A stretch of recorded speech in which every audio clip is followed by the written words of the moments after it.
Welcome back to the Weekly Grind with Bean. This week we have some huge changes announced for Mythic Plus in Season 2 of The War Within. So Wowhead has a nice little summary here of the Blizzard announcements. Gilded Crests available from +7s, Hero Track gear available from +6s, Mythic Zeros dropping Champion gear, Tyrannical and Fortified move to level 7 and 10. Very interesting. It was 4 and 10 before, I believe. Challenger's Peril removed. Oh, that's amazing. Challenger's Peril was just way too punishing. Having to deal with it while trying to learn the dungeons is just too much. Guile at +12 includes the effects of Challenger's Peril instead of additional stats.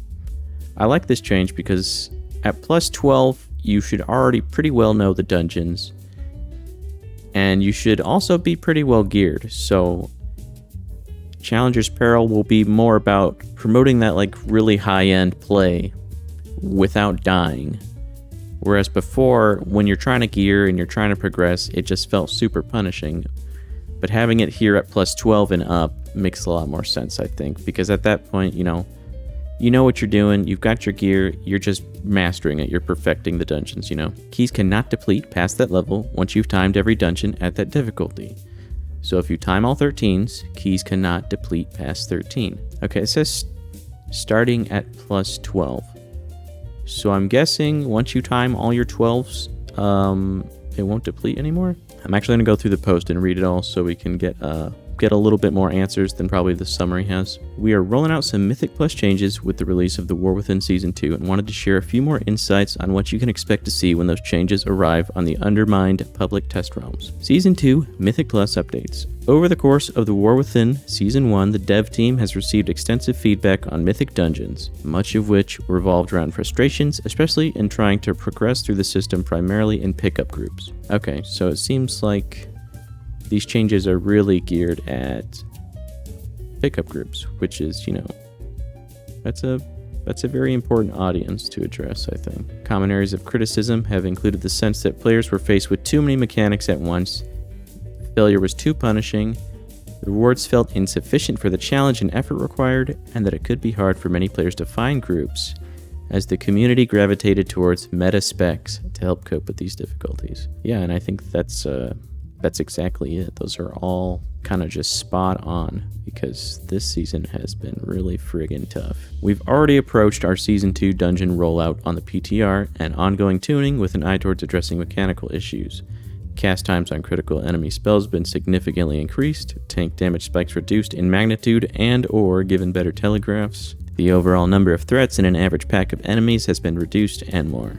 We also made improvements to rewards and especially reducing the penalty of failing to finish a dungeon within the timer in the Siren Isle content update. Yeah, and that's talking about how with that 1107, they made it so that even if you were failing keys, you were still getting a baseline crest reward, which was much needed because failing a key before that, it felt awful. You didn't get anything basically for it. We understood there's still some more to do to fully address the feedback we've been hearing. Now as we approach our second season, we have a chance to make some broader changes to the structure of Mythic Plus dungeon progression. Factor that we see as an underlying cause of many of the cited issues is the lack of smooth, healthy difficulty reward progression in the current system, and rewards are an essential part of that picture. Introduction of delves has significantly changed the endgame reward ecosystem. Players who are accustomed to doing M+ and past expansions may have geared up in delves at the start of The War Within Season 1 and then looked at M+ reward track and found few or no rewards worth their time below the Mythic 7 level or so. That had two main effects. Lots of players would enter the system at Mythic 7. Yep, it did not feel worth it to do dungeons below 7 when you got such good stuff out of delves. Since they didn't need more champion gear and Mythic 7 was the first level to drop hero track items from each run, however often these players frankly lack the dungeon experience required to succeed at the level. Dealing with the 77% bonus to enemy health and damage on top of Challenger's Peril, making deaths more costly was never designed to be an environment in which to learn mechanics for the first time. And yet many players ended up doing just that. This heavily impacted success rates, led to a sense of inconsistency from group to group, and made many players more wary and more selective in filling groups for their keys. Yeah, and that's exactly how my group felt about it. I think even in our last podcast, that's basically what we talked about, is doing Mythic Plus, 1 through 7, the area that we were supposed to be learning the dungeons, it felt like a waste of time because there's barely anything rewarding us for it, and jumping straight to 7s was just really difficult for us. Meanwhile, keys in the 2 to 6 range had a shallow applicant pool, especially past the first week of the season. This meant that even players who tried to start at a lower level difficulty in order to build the experience to succeed at plus 7 keys also often had a hard time finding and forming groups, experiencing many of the same frustrations. And we know that that's true from all the protest groups that were posted in the group finder. Looking ahead to Season 2, our aim is to make the Mythic Dungeon system more rewarding from the outset and to smooth out the difficulty progression so that each step feels approachable. To that end, we are making the following changes. Mythic 0 dungeons will now award champion track gear from each boss. Oh, very nice. With a weekly instance lockout. Okay. So you can do your Mythic 0 once, get your champion gear. That's not too shabby at all. Mythic 0 will probably still... I would imagine it would still feel too easy. I don't know. Because it's supposed to be like what plus 10s were before. But I don't know. They haven't really felt difficult in Season 1 doing zeros. The health and damage of enemies in those dungeons has increased to reflect the improved rewards. Okay. So I guess they will feel a little bit more difficult. While keeping Mythic 0 an accessible point of entry for players beginning their Season 2 gearing journey and those looking to learn dungeons in a lower stakes environment. Mythics 2 through 10, each new level will increase health and damage of enemies by 7%, was 10% during Season 1. Per level scaling will remain at 10% for Mythic 11 and onwards. Okay, so the difficulty curve will shoot up a little bit once you kind of get to Mythics 11 and up. Which makes more sense because it should be a much smoother experience as you are learning, right? And then once you get towards the end, it's like, okay, I know what I'm doing. Let's crank up the difficulty. Xal'atath's bargain rotating affixes will move up from Mythic 2 to Mythic 4. Leaving no affixes other than the existence of a timer at the 2 entry levels of M+. Okay, so 0, 2, and 3, no affixes, just the timer. Okay, that's cool.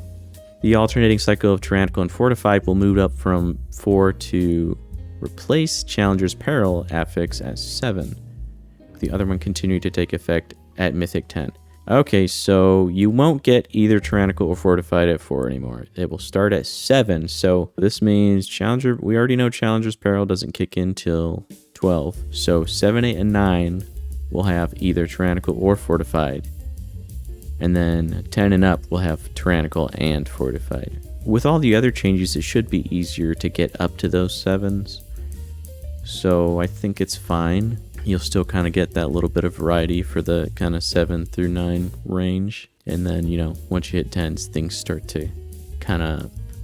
The experience starts to become a little bit more uniform. Okay, at Mythic 12, instead of an additional 10% increase to enemy health, Xal'atath's Guile will now include the increased timer penalty for deaths that was formerly part of Challenger's Peril as a replacement for the rotating bargain affixes.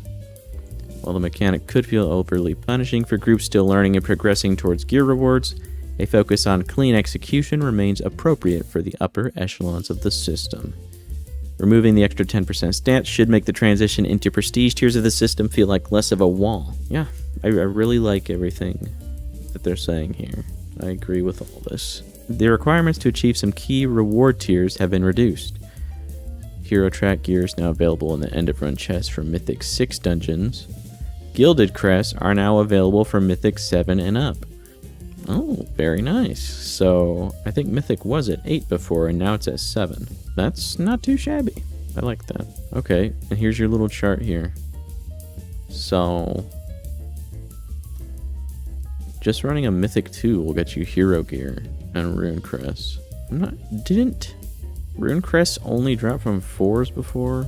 4 through 7? So, Gilded starts earlier, Rune starts earlier, things are easier, you're getting better gear. You still gotta run a 10 to get the Myth gear in the vault though. Okay, hell yeah. On balance, this version of the system should have a more rewarding point of entry, smoother progression, and overall lower difficulty than players experienced in Season 1. One additional note, and of relevance to players at the upper end of the system, we are changing the rating requirement for the new Keystone Legend achievement being added in Season 2. Anyways though, lots of really good changes. I'm super happy with pretty much everything announced here. I think Season 2 is going to be a lot more fun this time around and much less of a slog. And it's looking like the new goal for the season is 3K, so we'll see how we do this time. And now we'll move on to the weekly grind. This week, the Lunar Festival actually begins. We have 2 weeks to experience this event. Every year, the Druids of Moonglade hold a celebration over their city's great triumph over an ancient evil. During the Lunar Festival, citizens of Azeroth have the opportunity to honor their elders by celebrating their sage wisdom. So during this event, you can you find elders and you do quests for them, you get coins, you shoot off fireworks, so there's some quests and stuff to do, there's some transmog you can get. Oh my god, what is this dude doing? Get your dinosaur out of my face, bro. Anyways, you can, you get your coins, you do your quests, you shoot off some fireworks, you collect some transmog. You can also get the Elder title, which is pretty cool. This is also week 4 out of 7 for the Turbulent Timeways event. This week is classic time walking dungeons. Make sure you go pick up your time walking quests, knock out your 5, continue earning your Master of the Turbulent Timeways achievement. So you'll be able to be at 4 out of 5 if you've been doing it every week. So there's only 4 weeks left in the event. If you haven't gotten any progress on the achievement, you will not actually be able to finish it at this point to get the Timely Buzzbee mount. What else do we have? This is also week 3 out of 5 for Plunderstorm. They added trios last week, so a little bit more ways to have fun with your buddies. I would just play the mode as much as you want to get the rewards you want from the Plunder Store. Beyond that, just play for fun if you enjoy it. For PvP this week, we have the PvP Brawl Gravity Laps. This Sunday, the Darkmoon Fair returns for a week. On February 3rd, we have Love is in the Air event starting, which is from the 3rd to the 17th. And yeah, that's pretty much all there is to do this week in WoW. So let me know what you guys think about the whole Season 2 Mythic Plus changes they've announced and what your weekly grind is going to be like this week. Anyways, thanks for tuning in. Catch you next week.